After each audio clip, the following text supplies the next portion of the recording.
João capítulo 4, quem achou, diga amém.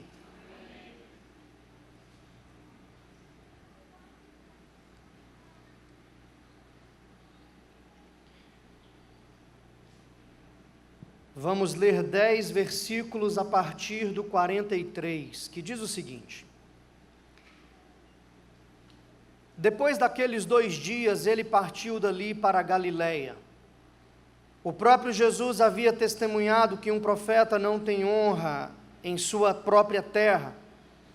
Quando chegou a Galiléia, os galileus o receberam bem, porque viram todas as coisas que ele fizera em Jerusalém, por ocasião da festa a qual eles também tinham comparecido. Então Jesus voltou mais uma vez a Caná da Galiléia, onde transformara a água em vinho. E ali havia um oficial do rei cujo filho estava doente em Cafarnaum. Quando ele ouviu que Jesus havia chegado a Galiléia, vindo da Judéia, dirigiu-se até ele e lhe implorou que descesse para curar o seu filho, que estava a ponto de morrer. E Jesus lhe disse: ao menos que vejais os sinais e maravilhas, nunca crereis? O oficial do rei disse a Jesus: Senhor, desce antes que meu filho morra. Assegurou-lhe Jesus: pode seguir, o teu filho vive. O homem acreditou na palavra de Jesus e partiu. E quando estava descendo a caminho, seus servos vieram ao seu encontro e lhe deram a notícia: o teu filho vive. Então inquiriu deles a hora em que o menino havia melhorado, e eles lhe disseram: ontem, à hora 7ª, a febre o deixou. Assim o pai reconheceu ser aquela mesma hora em que Jesus lhe dissera: o teu filho vive. E creu ele e todos os que viviam em sua casa. Glória a Deus. Que o Senhor fale conosco nessa manhã, em nome de Jesus. Você veio aqui receber uma palavra de Deus? O que te trouxe aqui nessa manhã? O que te fez sair de sua casa para vir aqui hoje? Eu acho que essa é uma boa pergunta. Eu acho que isso vai responder a verdadeira motivação do seu coração. Eu já ministrei esse texto outras vezes e hoje eu quero dar uma ênfase um pouco diferente. O interessante é que o Evangelho é um Evangelho de história de pessoas. Quando você lê os Evangelhos, não apenas os Evangelhos, mas toda a Bíblia, você vai ver nela histórias de várias pessoas, histórias de sucesso, histórias de fracasso, histórias, exemplos a serem seguidos, exemplos a não serem seguidos. Quando, por exemplo, Lucas escreve sua segunda carta a Teófilo, que é o livro de Atos, ele cita sua carta anterior, que é o Evangelho de Lucas, e fala de coisas que Jesus começou a fazer e a ensinar, demonstrando uma conexão entre seus feitos e seus ensinamentos.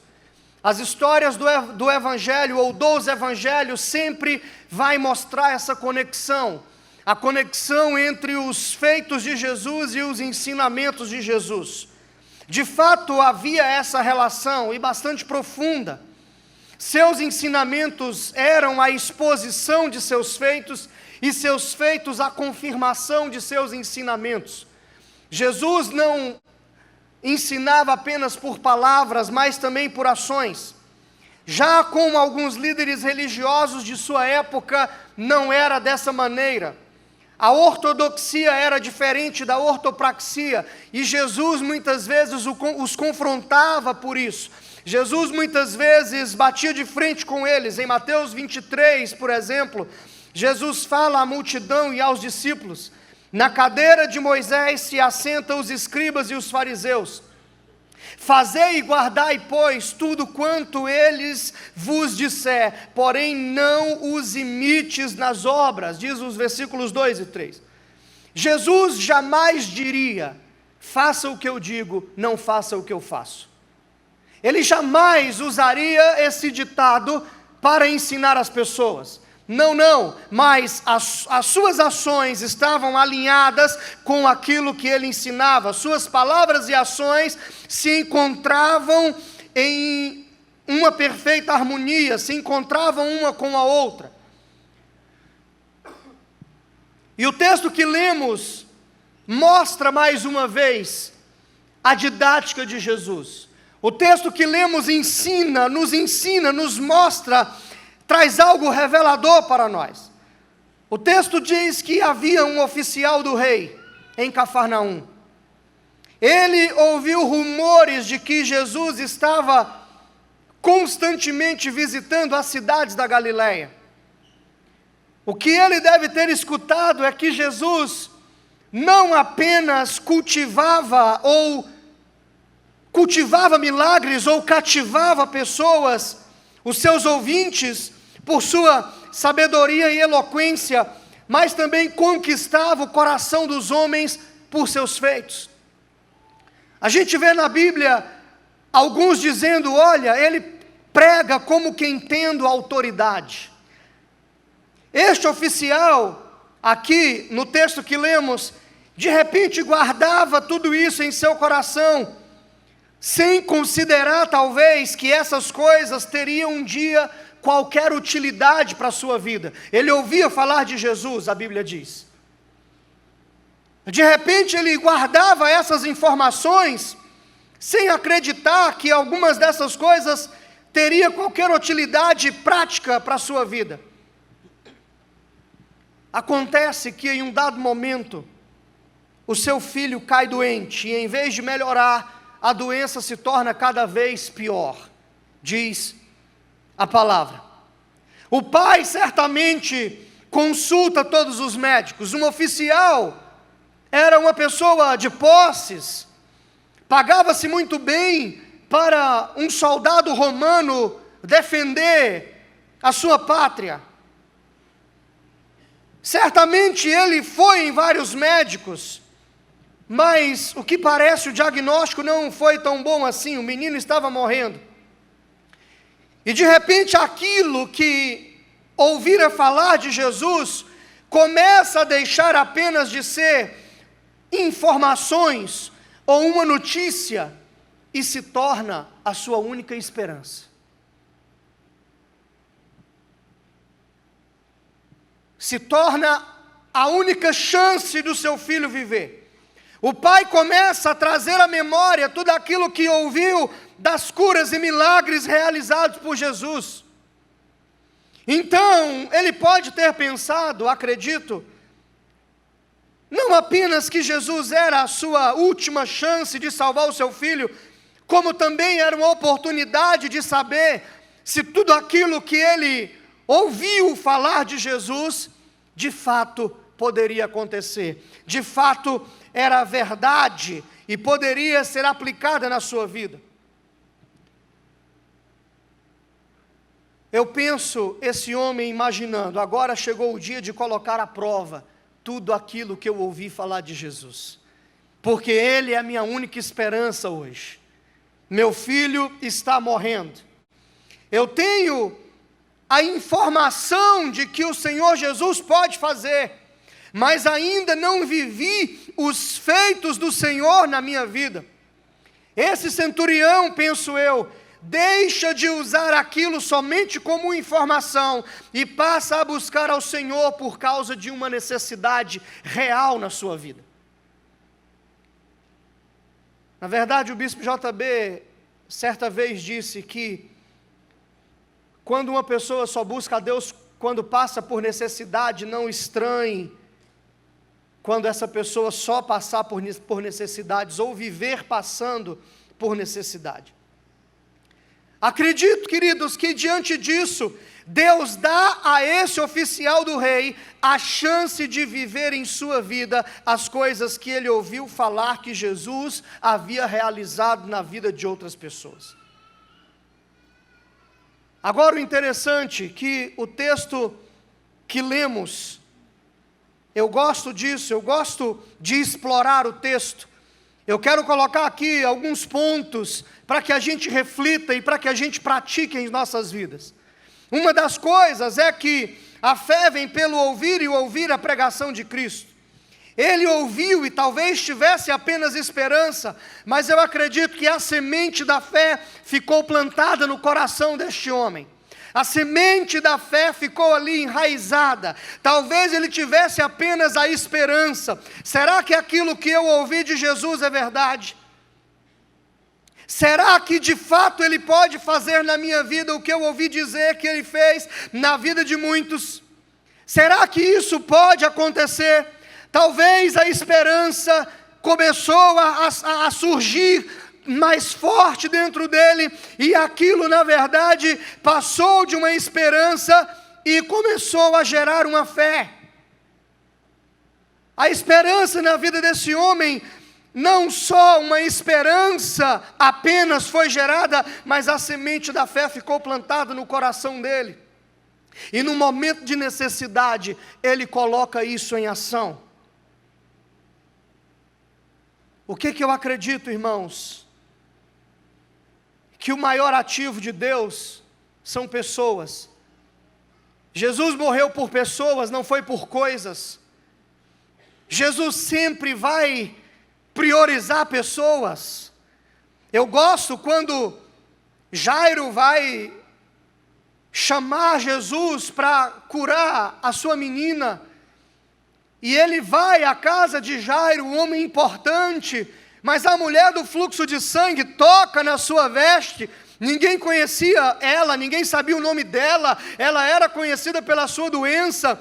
Jesus estava indo atender a necessidade de um homem importante, mas é capaz de parar para atender uma anônima que estava ali tocando em suas vestes.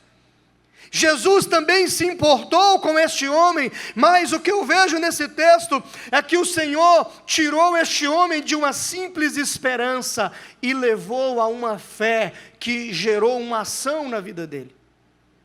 Quantos estão comigo até aqui? Pode dizer amém.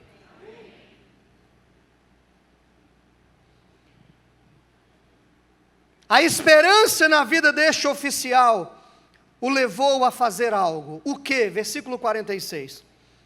Uma vez mais, Jesus foi a Caná da Galileia, onde transformara a água em vinho, e ali havia um oficial do rei, cujo filho estava doente em Cafarnaum.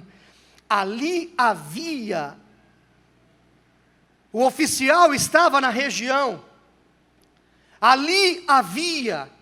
Gente, isso me leva a crer, a Bíblia não diz isso claramente, mas isso me leva a crer, a acreditar que este oficial, de repente, esteve presente no início do ministério de Jesus em Caná da Galileia. Quando naquele momento ele havia transformado água em vinho. Então ele não apenas ouviu falar, mas viu coisas acontecendo. E quando ele ouviu que Jesus tinha chegado a Galileia, vindo da Judeia, ele dirigiu até Jesus, ele foi até Jesus. Então não apenas o que ele ouviu falar, mas creio eu, que de repente, por esse homem ser um homem importante, ele, quem sabe, não estava presente lá naquela festa de casamento, em Caná da Galileia, quando o Senhor transformou água em vinho. E ele testemunhou aquilo. Que menino é esse? Que homem é esse? Agora ele tem essa oportunidade, ele dirigiu até lá, e aqui eu entro no primeiro ponto que eu quero ressaltar nessa manhã. O primeiro estágio da fé.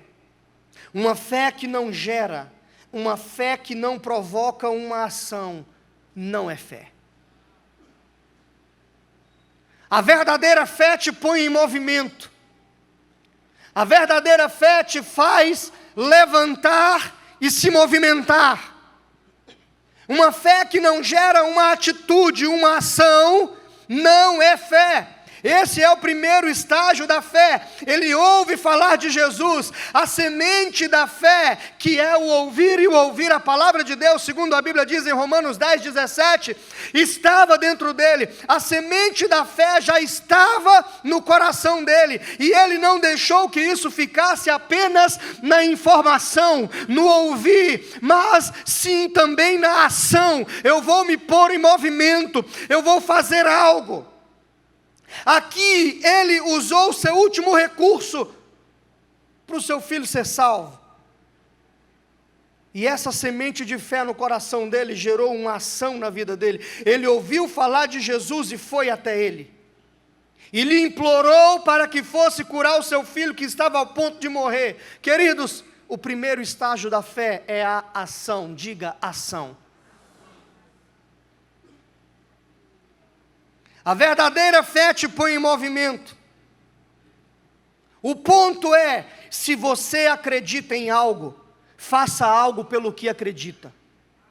Se você acredita em algo, faça algo pelo que você acredita. Amém ou não amém? Diga assim: eu preciso me mover. Balança seu irmão e fala assim: mova-se, irmão. Então ele chega diante de Jesus e faz o quê? Ele implora. A Bíblia diz que ele implorou que descesse para curar o seu filho que estava ao ponto de morrer. Irmãos, o que me leva a crer que esse homem no início não tinha fé, mas tinha apenas uma esperança, porém a semente da fé estava no coração dele. Versículo 48. Jesus lhe disse: se não virdes sinais miraculosos e prodígios, de modo nenhum crereis.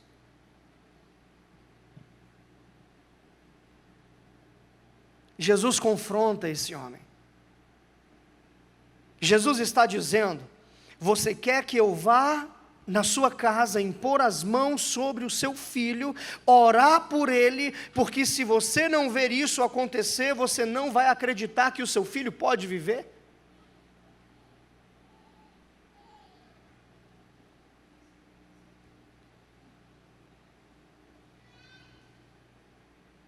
Você crerá apenas se você ver sinais. Aqui eu vejo que Jesus quer tirar este homem do primeiro estágio da fé, que é a busca, que é a ação, para levá-lo ao segundo estágio da fé. Porque na verdade Deus ama ver os seus filhos crescendo. Eu gosto de um texto que está em Gálatas capítulo 4, versículo 1. Enquanto o herdeiro for menino, em nada difere do escravo, mesmo sendo senhor de tudo. Enquanto o meu filho não tiver maturidade para viver aquilo que eu tenho para que ele viva, ele não vai viver, mesmo tendo direito a receber essas coisas. Deus nos chama para a maturidade. Ora, Jairo chama Jesus para ir à sua casa. Jesus prontamente: eu vou até lá, vamos.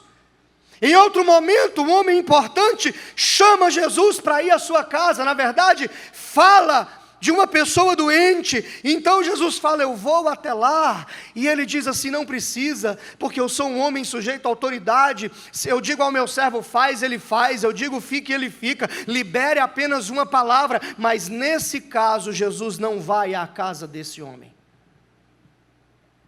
porque Ele quer levar esse homem a um crescimento, a uma maturidade. Irmãos, Deus ama ver os seus filhos crescerem. A Bíblia fala que a glória de um pai está no filho. Quando você cresce, você mostra a grandeza do seu Deus. Quando você se desenvolve, você revela a grandeza do seu Pai que está nos céus.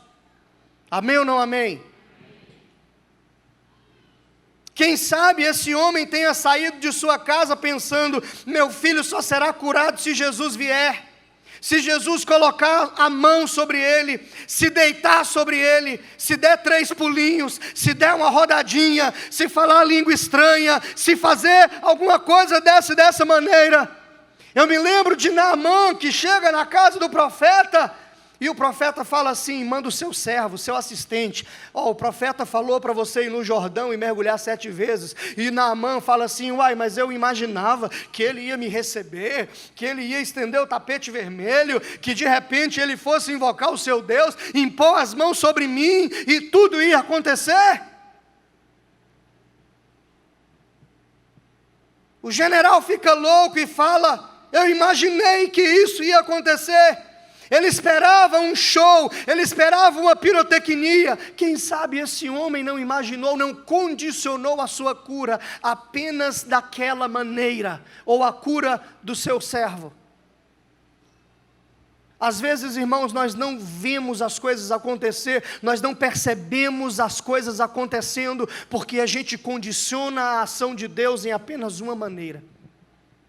Não coloque um ponto.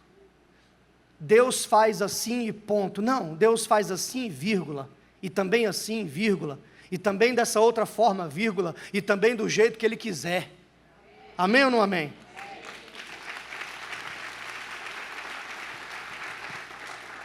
Às vezes o milagre em nossas vidas, a virada de Deus para as nossas vidas está em coisas simples, está em pequenas direções, está em pequenos conselhos, está em pequenas ações. Tem gente que quer fazer grandes coisas para Deus, mas são incapazes de fazer pequenas.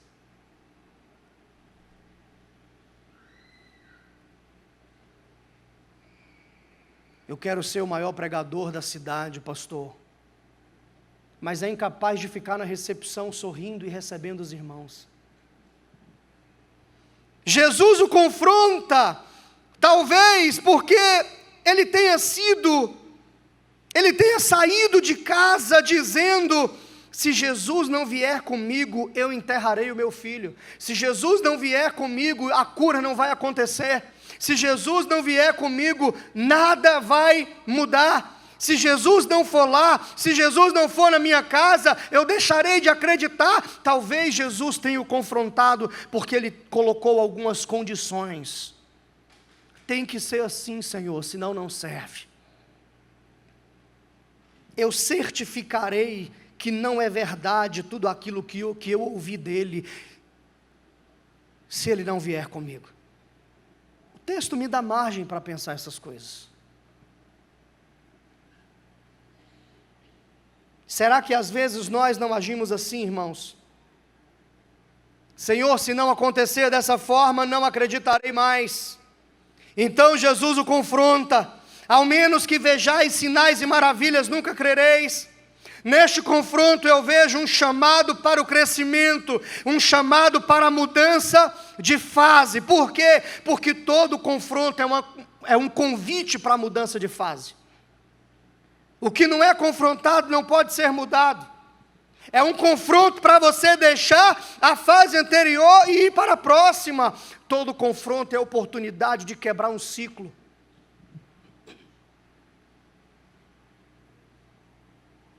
Jesus deseja o nosso crescimento, amém? Quantos acreditam nisso? Qual pai que não deseja o crescimento e o desenvolvimento do seu filho? Eu creio que Jesus olhou para esse homem. Louvável essa atitude, ouviu falar de mim, alimentou uma esperança quando de repente muitos perderiam a cabeça. A semente da fé começou a brotar dentro dele ao ponto de gerar uma ação e buscar a minha presença. Que lindo isso! Mas eu preciso que ele cresça e amadureça ainda mais. Eu preciso que ele salte, que ele vá para um novo nível de fé, que ele vá para o próximo estágio da fé. E qual é o próximo estágio da fé? Versículo 49. Disse o oficial: Senhor, desce antes que meu filho morra. Desce, Senhor, antes que meu filho morra. Aqui ele ainda está no primeiro estágio da fé. Versículo 50. Respondeu-lhe Jesus: vai, o teu filho vive. Na tradução que eu li aqui no tablet, diz: assegurou-lhe Jesus: vai, o teu filho vive. Ele foi com a intenção de levar Jesus pessoalmente ao seu filho, mas Jesus não foi. Porque Jesus queria levá-lo do primeiro estágio da fé, que é a ação, para o segundo estágio da fé, que é a confiança. Vai, porque o seu filho vive. Irmãos, Jesus não fez como o oficial queria, mas ele fez o que o oficial precisava. Ele não fez como, mas fez o que. Hoje o Senhor te chama para sair desse primeiro estágio de fé, que é a busca, e entrar no segundo estágio da fé, que é a confiança. Confiar em Deus, confiar em sua palavra, confiar na sua promessa. Você saiu de casa hoje para vir aqui, é um sinal de busca. Você está buscando. Algo te motivou a sair da sua casa e vir aqui nessa manhã? O que te trouxe aqui hoje? Algo te motivou a estar aqui hoje? Mas o ponto é, o Senhor quer te amadurecer, Ele quer fazer você crescer, Ele quer fazer com que você mude de fase, e isso exige confiança, isso exige entrega. A palavra do Senhor para você hoje é: vai, o teu filho vive. Essa é a palavra que eu tenho para liberar nessa manhã. Vai, o teu filho vive. O que é o meu filho, pastor? Pode ser sua saúde, pode ser seu casamento, pode ser sua empresa, pode ser essa situação que você está dentro dela há anos e anos e anos. Hoje eu quero liberar essa palavra sobre você: o teu filho vive. Jesus assegurou, diz a Bíblia King James, assegurar é garantir. É garantir que algo aconteça, é a garantia da veracidade de algo. Jesus garantiu que o menino viveria. Amém ou não amém? Eu asseguro, disse Jesus, que o seu filho vive. Por que que ele assegurou? Irmãos, Jesus tem a credibilidade que nenhum outro homem tem. Se você acredita nisso, você confia nele. Agora o segundo estágio da fé é a confiança. É um pouco mais difícil que o primeiro, que é a busca. Porque confiar é entregar. Diga, confiar é entregar. Enquanto que a busca lhe exige fazer algo, confiança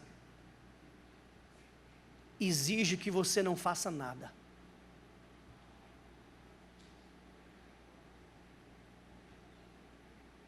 A fé exige que você tome uma decisão e se mova, mas a confiança exige que você fique quieto, parado. Apenas confie naquilo que foi liberado, apenas confie naquilo que já está escrito sobre você. São duas coisas diferentes. Agora olha o versículo 51. Enquanto ele estava a caminho, saíram-lhe ao encontro seus servos e anunciaram que o seu filho vivia. Enquanto ele estava a caminho. Imagina, irmãos, ele chegando na sua casa e vendo seus servos vindo ao seu encontro. Ele já estava alguns dias fora de casa. Imagina o que passou na cabeça dele. Ai meu Deus, qual é a notícia que eles vão me dar? Nossa, e agora? Eles estão vindo correndo, meu Deus, e agora? Imagina o conflito dentro dele: eu confio. Ai, será que ele morreu? Ai meu Deus, será qual é a notícia que vai vir? Meu Deus, o que é isso? Quem vive esses conflitos aqui? Quem já passou por esses conflitos aqui dentro de si? Mas aí de repente, queridos, os servos chegam, dá a boa notícia, fala: olha, o menino vive. Versículo 52, perguntando ele a que hora o seu filho se achara melhor, disseram: ontem, a hora sétima, ou 1 da tarde, dependendo de algumas traduções, a febre o deixou. Então o pai entendeu ser essa exatamente a hora em que Jesus lhe disse: o teu filho vive, de modo que creu, ele e toda a sua casa. O que eu acho lindo nessa história é que um homem que tinha apenas uma esperança, passa a acreditar e a se mover rumo àquilo que ele acreditou. Depois ele passa a confiar, porque confiar não exige a minha ação, confiar não exige que eu faça nada, a confiança é uma entrega. Eu entrego aquilo nas mãos do Senhor e espero e acredito e confio que vai acontecer. Mas agora esse homem já tem um testemunho para contar. E sabe o que é isso? É uma fé contagiante, porque creu não apenas ele, mas todos aqueles que viviam na sua casa. Hoje, queridos, eu vim profetizar nessa manhã na sua vida mudanças de fase sobre você. Mudanças de fase na sua casa, mudanças de fase na sua família, na sua empresa, nos seus negócios, mudança de fase na sua saúde. Talvez hoje você tenha um diagnóstico em suas mãos, mas o Senhor está olhando para você e dizendo: confia em mim, vá, teu filho vive. Amém ou não amém? Eu quero profetizar sobre você nessa manhã. Fique de pé, em nome de Jesus.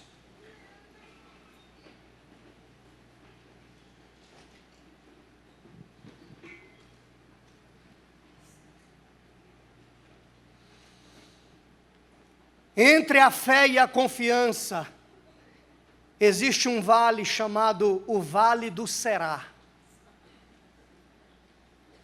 Será que vai acontecer? Será, Senhor, que vai acontecer?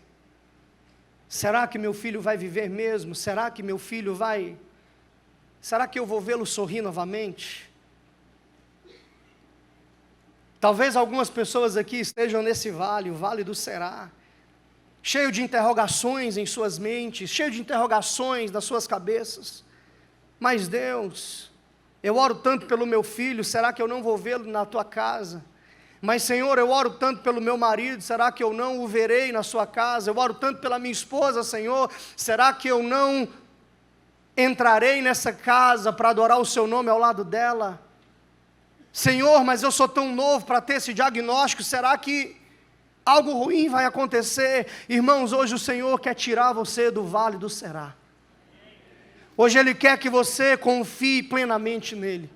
Hoje Ele quer que você confie. Confiança é uma entrega. A pergunta que eu quero te fazer hoje, para você sair daqui meditando nela, é: o que você vai entregar hoje diante dele?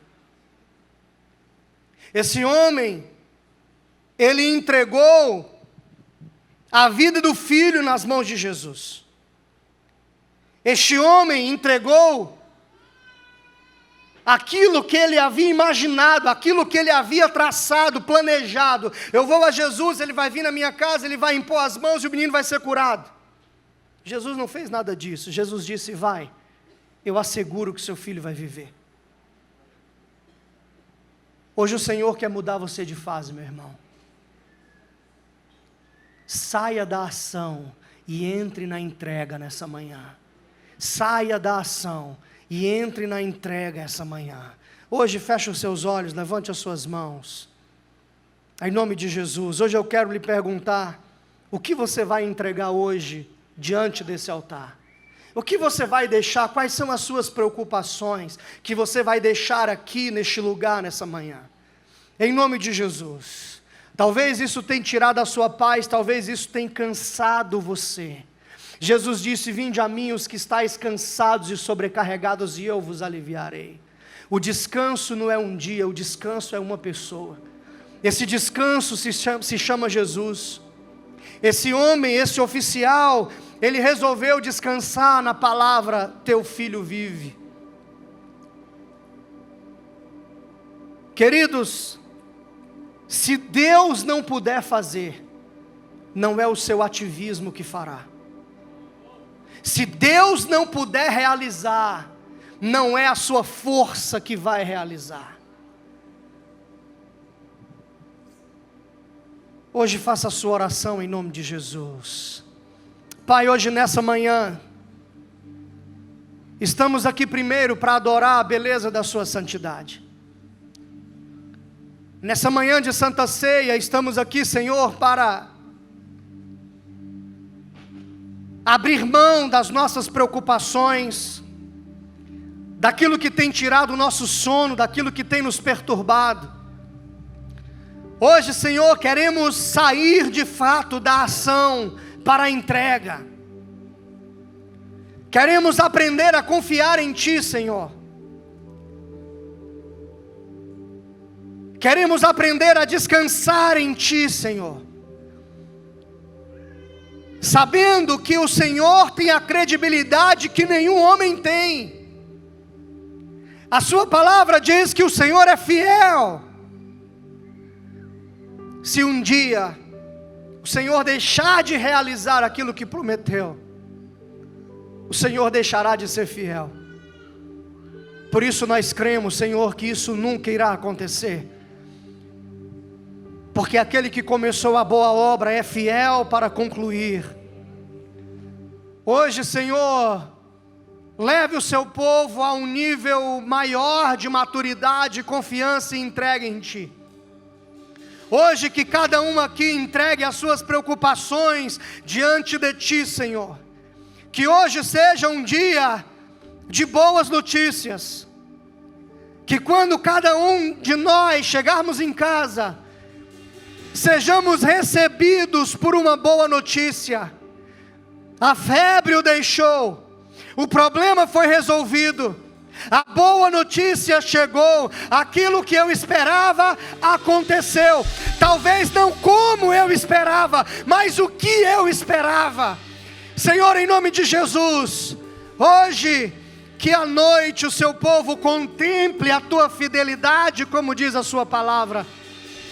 E que cada um aqui viva esse terceiro estágio da fé, que é uma fé contagiante, que é, Senhor, por meio daquilo que acontecer na vida de cada um, pelo meio do testemunho de cada um, por causa do testemunho de cada um, muitos possam vir a crer, muitos da casa dele, Senhor. Eu quero profetizar aqui essa manhã um processo de conversão nos lares, nas famílias, em nome de Jesus.